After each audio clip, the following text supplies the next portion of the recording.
بسم الله الرحمن الرحیم. مسئولین عزیز، خوش آمدین به امنیت شبکه. چپتر دوم سوپر ویو است. مسئولین عزیز، قبل طوری که شما میدونید یک تعداد موضوعات در مورد ویو ها بحث کردیم یا رول بیست منیجمنت بحث کردیم. ما روت ویو را خواندیم، کامند لاین اینترفیس ویو را خواندیم، اینا را بحث کردیم. حالا میرسیم بالای سوپر ویو. سوپر ویو در واقع عبارت از ویو هست که دارای کامند لاین ویو ها می باشه یا نارمال ویو می باشه و کامند ها را در خود نمی داشته باشه. ما مجموعه کامند ها را در ویو تعریف میکنیم و بعد از او میتونیم که از طریق از ویو هایی که در سوپر ویو تعریف کردیم میتونیم که به کامند ها دسترسی داشته باشیم. بنابراین سوپر ویو ها یعنی دارای یک تعداد کامند لاین اینترفیس ویو ها میتونه باشه. دو سوپر ویو میتونه که از یک ویو استفاده بکنن، به این معنی که سوپر ویو ها میتونه که دو ویو را بین خود شیر بکنن. به طور مثال سوپر ویو اینجا ببینید که ما یک روت ویو داریم و در این روت ویو کامند لاین اینترفیس ویو هست. ویو 1 2 3 4 و 5 الی 6 ویو داریم و در اینجا ویو 1 ویو 2 ویو 4 که در سوپر ویو 1 است و ویو 3 5 6 و 4 در سوپر ویو 2 است. در اینجا دیده شود که مسئله عزیز، ما در سوپر ویو 1 ویو 4 داریم و همچنین در سوپر ویو 2 باز هم ویو چند داریم؟ 4 داریم. بنابراین ما در یک ویو سوپر ویو میتونیم که ویو ها را چه بکنیم؟ ویو ها را مشترک یا اشتراک بگذاریم، یعنی دو یا چندین ویو میتونه که دو ویو همسان یعنی مشابه میتونه که در سوپر ویو ها موجود باشه. مشخصه های ویو سوپر ویو چی است؟ یکی از خوبی یعنی امو ویژگی های سوپر ویو است که در توسط سوپر ویو یک ویو کامند لاین اینترفیس ویو میتونه که بین چندین سوپر ویو شیر شود. یک خوبیش است. و کامند ها یا دستورالعمل ها نمیتونه که برای یک سوپر ویو کانفیگر شود یا ما نمیتونیم که کامند ها را درجه از سوپر ویو کنیم. به عوض کامند ها ما کامند ها را در کامند لاین اینترفیس ویو ها میکنیم، یعنی مجموعه از کامند ها یا دستورالعمل ها را که قبلا ما شما خواندیم که چطور میتونیم که بالای کامند لاین اینترفیس ویو بکنیم. و بعد از او یوزرهایی که داخل یک سوپر ویو میشن، اینها میتونن که دسترسی داشته باشن به تمام کامند ها یا دستورالعمل هایی که قبلا کانفیگر شده برای هر کامند لاین اینترفیس و یک بخشی از چی است؟ یک بخشی از سوپر ویو است. بنابراین هر یوزری که به هر سوپر ویو دسترسی می داشته باشه و او سوپر ویو یک مجموعه از کامند لاین اینترفیس ویو ها را می داشته باشه و در هر کامند لاین اینترفیس ویو ها یک مجموعه از کامند ها یا دستورالعمل ها تعریف شده، از این طریق میتونه که با استفاده از کامند لاین اینترفیس ویو ها میتونه که در کامند ها یا دستورالعمل ها دسترسی داشته باشه. و هر سوپر ویو در واقع یک پاسپورت نیاز داره، به خاطر از اینکه ما بتونیم از بین سوپر ویو ها یا از یک کامند لاین ویو به سوپر ویو بتونیم که سویچ بکنیم، یعنی بتونیم که از یکش به دیگرش داخل شویم. ما با استفاده از پاسپورت میتونیم که استفاده بکنیم و همچنان محیط سوپر ویو را کمی سکیور میسازن.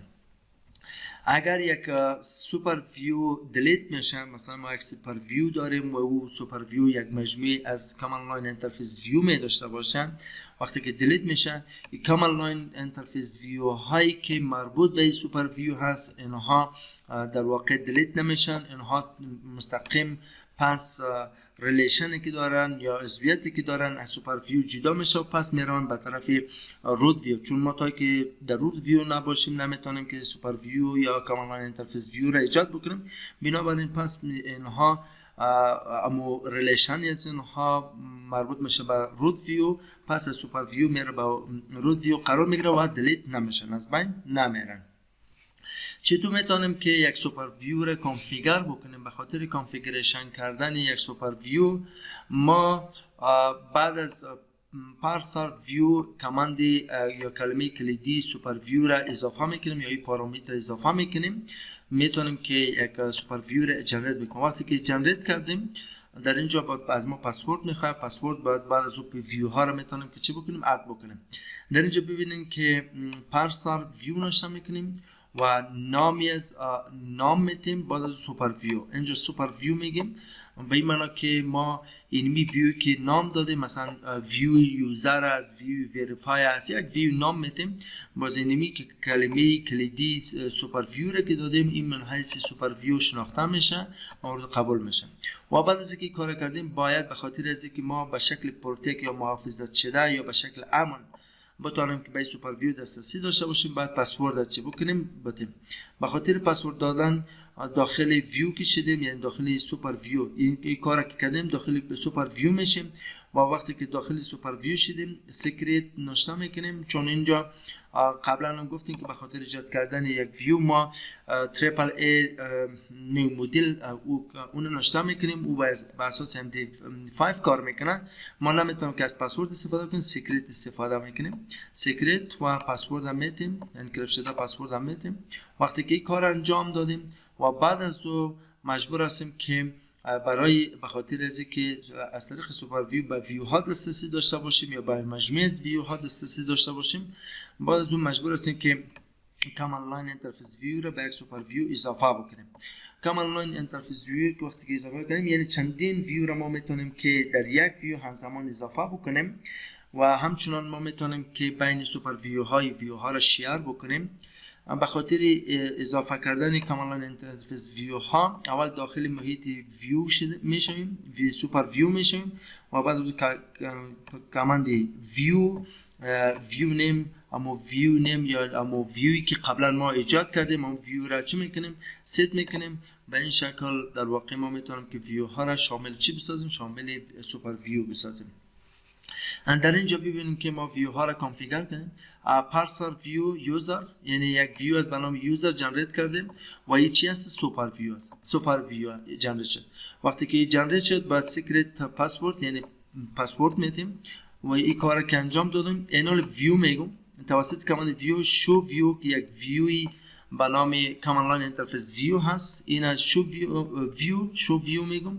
این نام یک از کامند لاین اینترفیس ویو است که میخوایم که در یوزر سوپر ویو چی بکنیم؟ اضافه کنیم. و همچنان ویو دیگه سوپر ویو دیگه به نام سپورت داریم، سپورت سوپر ویو داریم.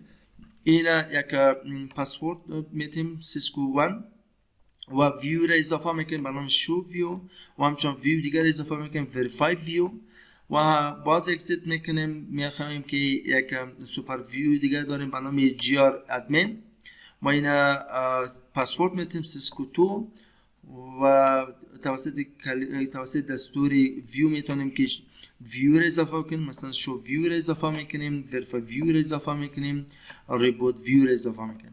در اینجا ببینید که ما در یوزر سوپر ویو شو ویو داریم و همچنین شو ویو را در سپورت ویو را اضافه کردیم و همچنان شو ویو را ما همچنان در جی آر ادمین چی کردیم؟ اضافه کردیم. یعنی در سه سوپر ویو ما تونستیم که این ویو را در سه سوپر ویو چی بکنیم؟ اضافه بکنیم. به این معنی که شو ویو اینجا شو ویو در واقع در یوزر سوپر ویو، سپورت یوزر سوپر ویو و همچنان جی آر ادمین سوپر ویو اضافه شده. بنابراین در اینجا ما میتونیم که از یک کامند لاین اینترفیس ویو را در چندین سوپر ویو معرفی بکنیم و مورد استفاده قرار بدیم و به این شکل به این شیوه ما میتونیم که ویو ها را چی بکنیم؟ جنریت بکنیم. به خاطر نمایش دادن یا مشاهده کردن ویو ها ما شو رنینگ کانفیگ از شو رنینگ کانفیگ استفاده میکنیم. کانفیگریشن فایل میبینیم. در اینجا ببینیم که ما یک سوپر ویو برای سپورت داریم و اینجا ببینیم که دو ویو اضافه شده، دو ویو به نام شو ویو و وریفای ویو اضافه شده و همچنان پسوردش ست کردیم و همچنان یوزر سوپر ویو داریم که یک ویو داره و همچنان جی آر ادمین سوپر ویو داریم که سه ویو دیگه یا کامند لاین ویو را در خود داره. به این شکل تعداد ویو ها در واقع در سوپر ویو ها افزایش شده است. و ما میتونیم تنها هر ویو را ویو بکنیم. مثلا ما یوزر ویو داریم. یوزر ویو در واقع یک ویوی کاماند لاین اینترفیس ویو است. انیبل ویو یوزر میریم، انیبل ویو یوزر یعنی با کاماند لاین اینترفیس یوزر میریم، یعنی در یک ویو یوزر رفت داخل میشیم. توسط علامه کوئسچن مارک ما میتونیم که در واقع اما کاماند ها یا دستورالعمل ها را ببینیم. دستورالعمل ها را ببینیم، دستورالعمل ها را میبینیم که کدام دستورالعمل ها و همچنان اینجا ما کاماند شو داریم. وقتی که شو میگیم باز میتونیم توسط در واقع اما کوئسچن مارک باز دوباره موضوعاتی را ببینیم که کدام موضوعات یا کدام پارامترها یا ساب پارامترهای مربوط شو در او اضافه شده، اینا رو ما میتونیم که چی بکنیم ببینیم. و در اینجا ببینیم که سپورت ویو را مشاهده میکنیم. انیبل ویو سپورت داخل ویو میشیم و بعد از او میریم کوئسچن مارک درج میکنیم، ببینیم که کدام کاماند ها در اینجا چی شده، ست شده.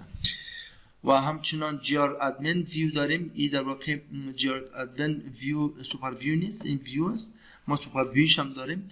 ببینیم که ویو ها هم به این شکل ببینیم که تمام کاماند هایی که در ویو هست و ما شما نمایش داده شده است. خب به این شکل ما ویو و سوپر ویو و رود ویو را خواندیم، مطالعه کردیم. میرسیم بالای رول بیس کاماند لاین اینترفیس مانیتورینگ. به این معنی که ما چطور میتونیم که موضوعات رول بیس کاماند لاین اینترفیس مانیتور بکنیم، مشاهده بکنیم. زمانی که رول بیس کاماند لاین اینترفیس مانیتور میکنیم، نظارت میکنیم، از شو پارس ویو میتونیم که به خاطر نمایش دادن یا به خاطر دیسپلی کردن اطلاعات در مورد ویو هایی که یوزرها فعلا در داخل از هستند، یعنی همون یوزرهایی که فعلا در او ویو ها شامل هستن، میتونیم که مشاهده بکنیم. و همچنان به خاطر مشاهده کردن ویو ها ما میتونیم که از کلمه کلیدی آل استفاده بکنیم. کلمه کلیدی آل در واقع تمام اطلاعات در مورد ویو هایی که قبلا کانفیگر شده یا رسیده شده به ما نمایش میدن. و همچنان کماندی که آل که هستن برای تنها برای یوزرهای روت قابل دسترس است، یعنی از طریق روت ما روت ویو میتونیم که کاماند استفاده بکنیم. بنابراین این کلمه کلیدی میتونه که توسط یک یوزر در روت ویو کانفیگر شود به خاطر از اینکه ما بتونیم که هر کدام از این کاماند لاین اینترفیس ویو ها رو مشاهده بکنیم. و همچنان ما میتونیم که دیباگ مسیج ها یا پیام های دیباگ یا ایجوی را یا در واقع ردیابی را برای تمام ویو ها داشته باشیم. میتونیم که از دیباگ پارس ویو استفاده بکنیم، از این کاماند استفاده بکنیم در پریویلیج مود، به خاطر از اینکه با ما در مورد تمام ویو ها مسیج های دیباگ ارائه شود تا یک معلومات ما در موردش حاصل بکنیم که چطور اینا کار میکنن و چه مشکلاتی می داشته باشن و کدام کاماند ها یا دستورالعمل ها برایشان داده شده است. خب اگر بخوایم که تمام ویو ها را وریفای بکنیم، مشاهده بکنیم، اول شو پارسال ویو. اینجا شو پارسال ویو اینجا میبینیم که در اینجا شو پارسال ویو گفته، اینجا گفته که هیچ ویو موجود نیست، باید اول داخل ویو شویم. انیبل ویو ما داخل رود ویو میشیم.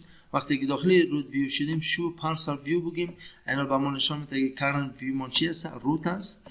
و اگر بگیم شو پارسال ویو آل، یعنی از طریق رود ویو ما شو پارسال ویو آل که کلمه کلیدی آل ذکر کردیم، در اینجا ببینیم که تمام ویو هایی که چی سوپر ویو هست و چی کاماند لاین اینترفیس ویو هست با ما شما چی میشن؟ در اینجا ویو ها و سوپر ویو هایی که موجود است به نام شو ویو، وریفای ویو، ریبوت ویو، سپورت ویو، یوزر ویو، جی آر ادمین ویو. و در اینجا ببینید که اینا در واقع چی هست؟ اینی کلمه هایی که نشان داده میشه این سوپر ویو است، اینم یوزر و جی آر سوپر ویو است. اینها رو به خاطر از اینکه کلمه ها آمده این نشان دهنده است که اینا سوپر ویو است. و اینجا شو ویو، وریفای ویو و ریبوت ویو اینا که هستن نورمال یا کاماند لاین اینترفیس ویو میتونه باشن. یکی از موضوعات دیگه فیچر یا ویژگی رزیلنت کانفیگریشن فیچر یک راوتر است. رزیلنت کانفیگریشن فیچر به این معنی است که ما چطور میتونیم که به شکل امن از کانفیگریشن فایل ها و از ایمیج اپراتینگ سیستم راوترها چه بکنیم، اینها را در واقع یک کار بکنیم که استحکام ببخشیم برای از اینها و همچنان در واقع اینها را قوی تر بسازیم و پنهان بسازیم که کسی نتونه سوء استفاده بکنه. در اینجا اگر یک راوتر یک حمله کننده یک راوتر را به خود میگیره، بنابراین وقتی که حمله کننده یک راوتر را به خود میگیره، هک میکنه یا حمله بالاش انجام میده، در اینجا یک ریسک یا خطری است که کانفیگریشن فایل ها یا اپراتینگ سیستم ایمیج ها بعضی اوقات میتونه که ایرز شود یا پاک شود وقتی که حمله کننده استفاده کنه. بنابراین اینجا اویلیبیلیتی تریت یعنی بعضی اوقات شبکه را داون میکنه. اینجا ما نیاز داریم که پرایمری بوت سیت چی بکنیم، سکیور بسازیم. پرایمری بوت سیت در واقع عبارت از کانفیگریشن فایل ها و همچنان رنینگ اپراتینگ سیستم ایمیج به نام پرایمری بوت سیت یاد میکنه. پرایمری بوت سیت در واقع فایل های کانفیگریشن که چی رنینگ کانفیگریشن است، چی استارت اپ کانفیگریشن اینا میگه و همچنان آیویس ایمیجی که فعلا در همون راوتر وجود داره، در سیستم وجود داره، اینا رو به نام پرایمری بوت سیت داریم. ما نیاز داریم که اینا رو چه بکنیم، سکیور بسازیم. این بسیار مهم است. یکی از موضوعات اساسی در قسمت امنیت شبکه است که ما چطور میتونیم اپراتینگ سیستم ها و کانفیگریشن فایل های وسایل سکیور بسازیم. به این خاطر ما از رزیلنت کانفیگریشن فیچر استفاده میکنیم. و همچنین یکی از موضوعات دیگه این است که بر علاوه ای که ما فیچر رزیلنت کانفیگریشن فیچر داریم، کانفیگریشن فایل ها و ایمیج فایل ها میتونن که به شکل امن با یک وسیله با استفاده از سکیور کاپی یا ACP میتونه که کاپی شوند یا بکاپ گرفته شوند که هیچ مشکل در قسمت دادگرفت اطلاعات یا در قسمت کاپی یا بکاپ گرفتن از اونها هیچ وقت انجام نشه. بنابراین امی SCP یک روش امن و روش احراز هویت به خاطر کاپی کردن کانفیگریشن فایل های راوتر یا ایمیج فایل های راوتر بین وسایل چی میکنه، انجام میده یا برای ما فراهم میکنه. بنابراین اس یا سکیور کاپی در واقع با استفاده از این متد میتونیم که به شکل سکیور فایل های خود کاپی بکنیم یا بکاپ بگیریم. در اینجا SCP به اساس سکیور شل کاپی میکنه، یعنی متکی به اساس سکیور شل است، یعنی تمام فایل هایی که کاپی میشه در یک وسیله مانند هارد دیسک، مانند فلش، مانند سی دی یا دیویدی در یک محیط یا در یک خودی انترنال هارد دیسک از در واقع وقتی که کاپی میشه به اساس سکیور شل کاپی میشه که و در چپتر نهم این موضوعات به شکل بسیار واضح و به شکل بسیار مشخص برای شما تشریح و بیان میشه. فیچر سیسکو iOS رزیلنت کانفیگریشن فیچرز یک راوتر قادر میسازه یا با یک راوتر وادار میسازه که تا که به شکل سکیور امن و همچنان بتونن که چی بکنن، ایمیج های از اونا به شکل درست کار بکنن و کانفیگریشن فایل هایشان کار بکنن. به این معنی است که این فیچر راوتر قادر میسازه یا وادار میسازه که در صورتی که اگر مشکل امنیتی یا مشکل در قسمت کانفیگریشن فایل ها در قسمت اپراتینگ سیستم ایمیج ها به وجود میاد در یک راوتر، بنابراین در اینجا ما میتونیم که با استفاده از کاپی از ایمیج یا کانفیگریشن فایل ها که به شکل سکیور با استفاده از ویژگی سیسکو iOS رزیلنت کانفیگریشن که انجام دادیم میتونیم استفاده بکنیم. خب با استفاده از فیچر ما میتونیم که سرعت ریکاوری، پروسه ریکاوری را بسیار سریع بخشیم. به شکل بسیار سریع ما میتونیم پس دوباره اپراتینگ سیستم ایمیج و همچنین کانفیگریشن فایل های راوتر به شکل بسیار سریع میتونیم پس دوباره ریکاور بکنیم و همچنین این فایل که است به شکل لوکال در خود دیتابیس راوتر ذخیره میشه، ما در کدام جای دیگه ذخیره نمیکنیم، یعنی در خود فلش ذخیره میشه، در فلش خود راوتر ذخیره میشه، اما حمله کننده یا هکرها هیچ پیدا کردنش نمیتونن چون هاید است، به شکل سکیور و پنهان شده، بنابراین به شکل لوکال می باشه. در صورتی که اگر تمام اپراتینگ سیستم یا کانفیگریشن فایل ها را از بین میبرن، این به شکل هایدلی در داخل خود فلش می باشه. بعدا ما میتونیم که ما چی بکنیم، میتونیم که به این دسترسی داشته باشیم. و این فیچر میتونه که از طریق کانسل سیشن یا از طریق پورت کانسل میتونه که دیسیبل شود، میتونیم اینیبل بکنیم یا دیسیبل بکنیم. خب به خاطر سکیور کردن کانفیگریشن فایل ها ما چی کار باید بکنیم؟ به خاطر اینکه سکیور شود کانفیگریشن فایل های ما، در اینجا به خاطر اینکه ما فیچر رزیلنت انیبل بکنیم، رزیلنت ایمیج انیبل بکنیم، از این کامند استفاده میکنیم سکیور بوت ایمیج، یعنی به خاطر اینکه ما سیسکو آی او اس ایمیج رزیلنسی را یا اما استحکامات و خوب قوی بودن و یا سکیور ساختن اپراتینگ سیستم در راوتر قوی بسازیم، سکیور بوت ایمیج نوشته میکنیم و در کانفیگریشن مود، و به خاطر از اینکه ما اینا در به شکل کاپی از یا اینا به شکل سکیور کاپی بکنیم و در یک استوریج یک جای ذخیره بکنیم، به شکل امن ذخیره بکنیم، از سکیور بوت کانفیگ نوشته میکنیم. سکیور بوت کانفیگ در واقع به شکل سکیور در یک حافظه دائمی به ما چی میکنه، این کاپی از این پرایمری بوت یا امو اپراتینگ سیستم و کانفیگریشن فایل ها را چی میکنن، سکیور میسازن. در اینجا ببینید که سکیور بوت ایمیج نوشته میکنیم، سکیور بوت کانفیگ هر دوش که نوشته میکنیم، در واقع ایمیج اپراتینگ سیستم ما هم سکیور میشه و همچنان به شکل سکیور در یک وسیله چی میشه، ذخیره میشه. در اینجا به خاطر از اینکه ما ببینیم که آیا این فیچر کانفیگر شده، آیا در واقع ما تونستیم که اما اپراتینگ سیستم خود و کانفیگریشن فایل خود سکیور بسازیم. به خاطر مشاهده کردن حالت های از اینها ما میتونیم که از این کامند استفاده بکنیم، شو سکیور بوت ست که نوشته بکنیم. در اینجا ببینیم که آی او اس رزیلنس راوتر آیدیش نیست، یعنی بر اساس از آیدی ذخیره شده و در اینجا ایمیج رزیلنسی ورژنش است، اینجا نشان میتونم شما به شکل سکیور آرشیو شده در این سلات 0. اینجا سلات 0 به این شکل. این بسیار مهم است که بعدا به خاطر ریکاوری بسیار مهم است، اگر بخوایم ریکاوری بکنیم سلات 0 باید باشه، این بسیار مهم است.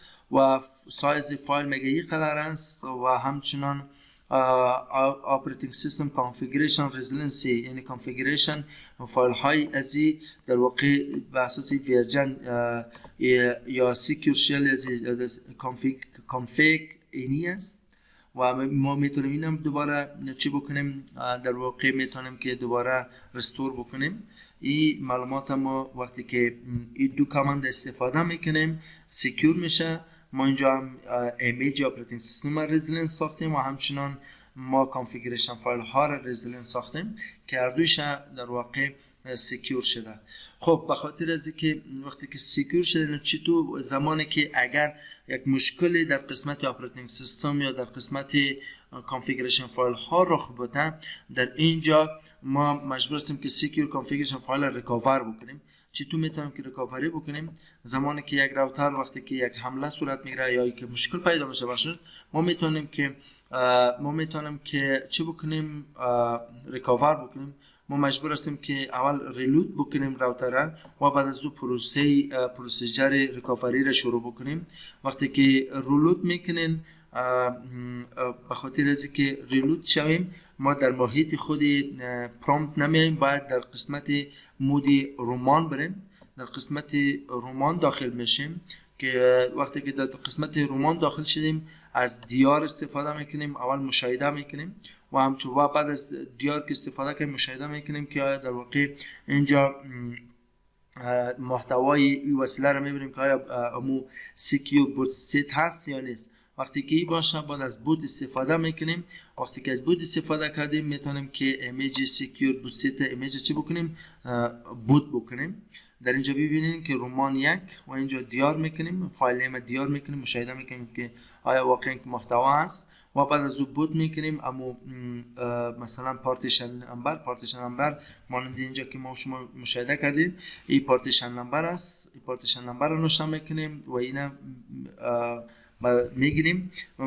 زمانی که اگر شما این فیچر را کانفیگر میکنین اینی مشاهده میکنین، این پیش خود داشته باشین هر وقتی که اگر کاور بکنین بسیار ساده میشه کارتان. خب بعد از اینکه این کار انجام دادیم و بعد از اون راوتر که بوت میشه، اگر استارت اپ کانفیگریشن دیلیت شده، یعنی به خاطر اینکه قبلا مشکلی داشتن دیلیت شده، راوتر وقتی که باز میشه شروع میکنه اینجا چون استارت اپ کانفیگریشن فایل ها رو نمی داشته باشه، در اینجا باید با سشن ما راوتر کانفیگ داخل میشیم. ما از سیکیور بوت کانفیگ رستور استفاده کنه نمیتونم به خاطر کانفیگر کردن امو استارت اپ کانفیگریشن فایلی که سیکیور بود قبلا ما شما سیکیور ساخته بودیمش. در اینجا راوتر کانفیگ سیکیور بوت کانفیگ و رستور میگیم امو فایل که قبلا ما داشتیم. در اینجا ببینیم که ما فایل قبلا داشتیم به نام سلاد 0 running config و این میتونیم که چی بکنیم که در واقع میتونیم که سیکیور بوت کانفیگ نشته بکنیم رستور بکنیم.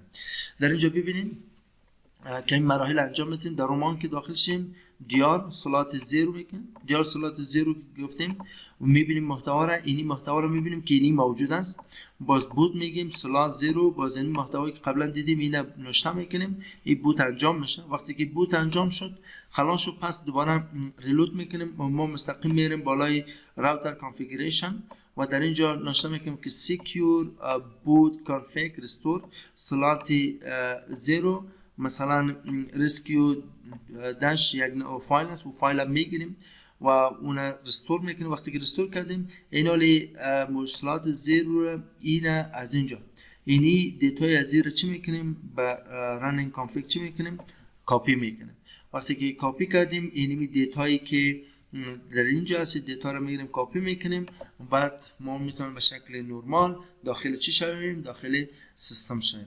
و در اینجا ببینیم که اگر وقتی که دیار فلش میگیم اینال در دیار فلش اینجا ببینیم که دیتا آمده، دیتا داریم و همچنان اگر ما دیار انویرون بگیم این دیتا آمده، دیتا رو می داشته باشیم قبلا نداشتیم و این دیتا رو میتونیم که مورد استفاده قرار بدیم.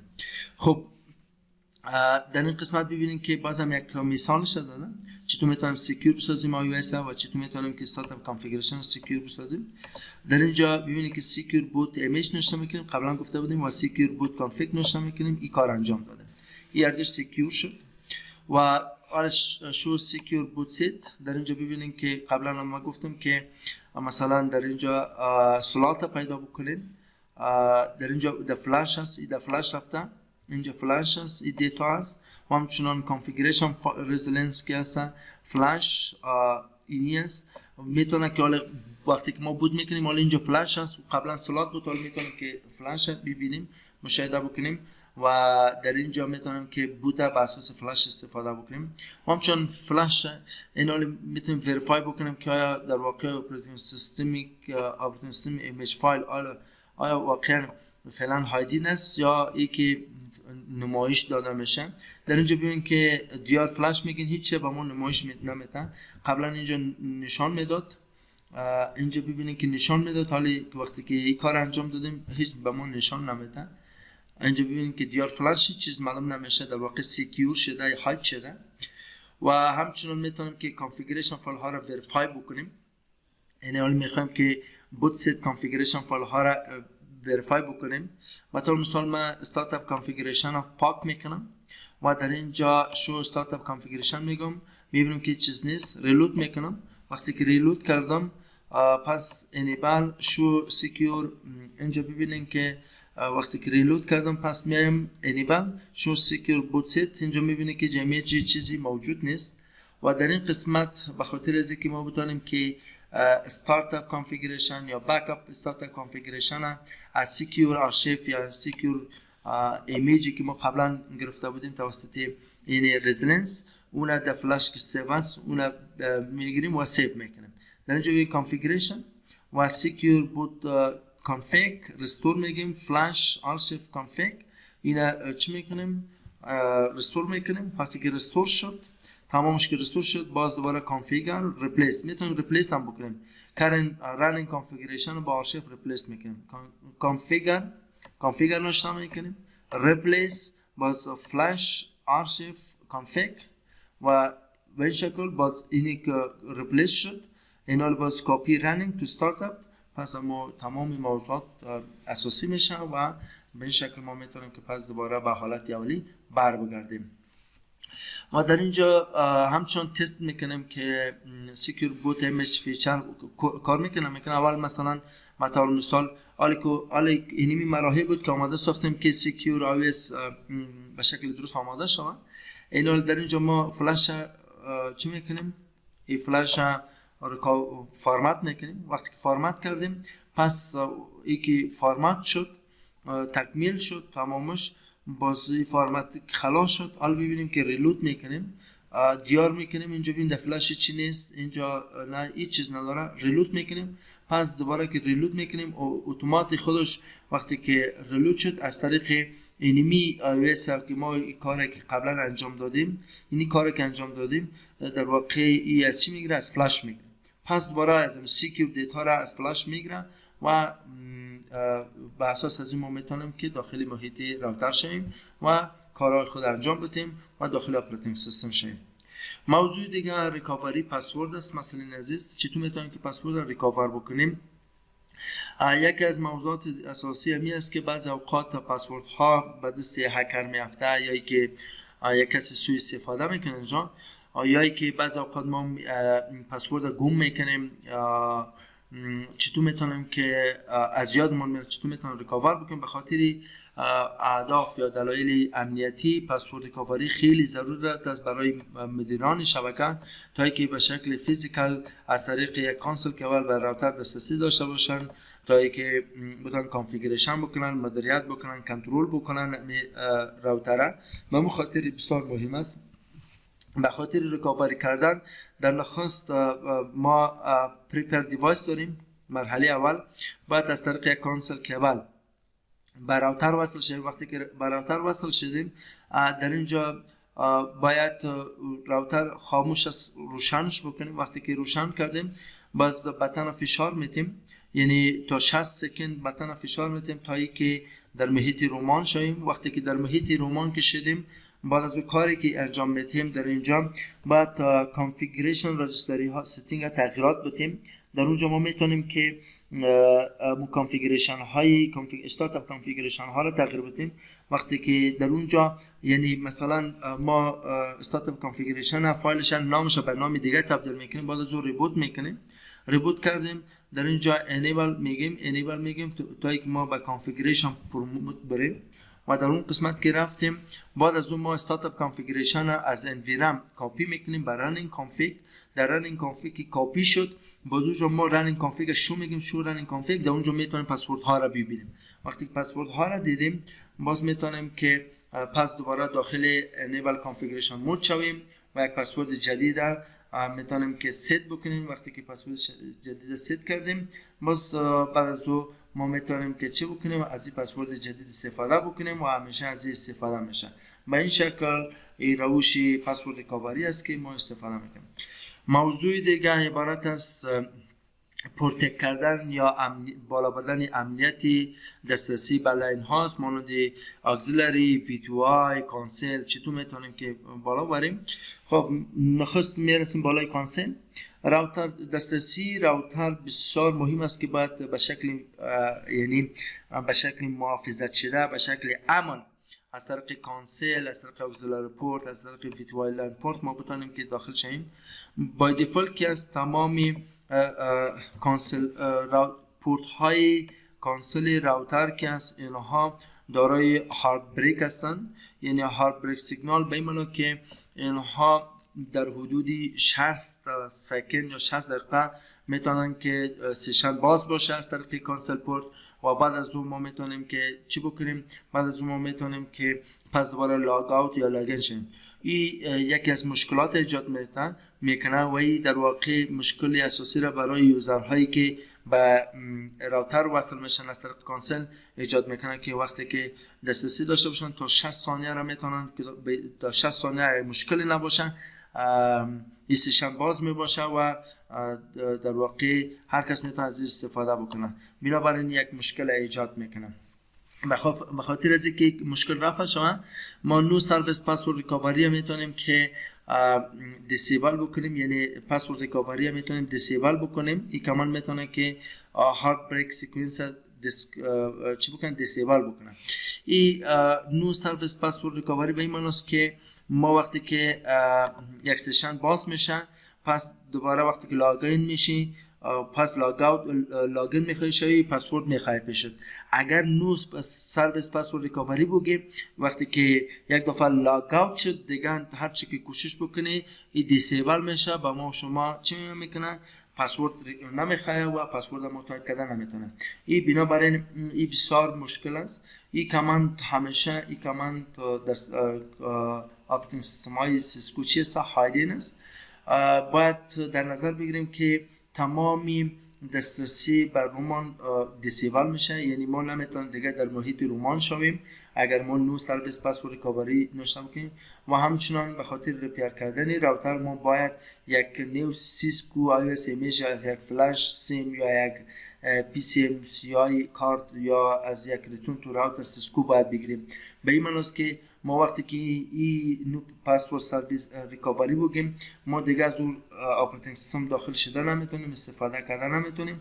مجبور هستیم که یک ایمیجی از اپراتینگ سیستم اگر داشتیم در یک فلش سیم کارت یا در یک کارت دیگه میتونیم که از اون بگیریم. در غیر از اون استفاده نمیشه.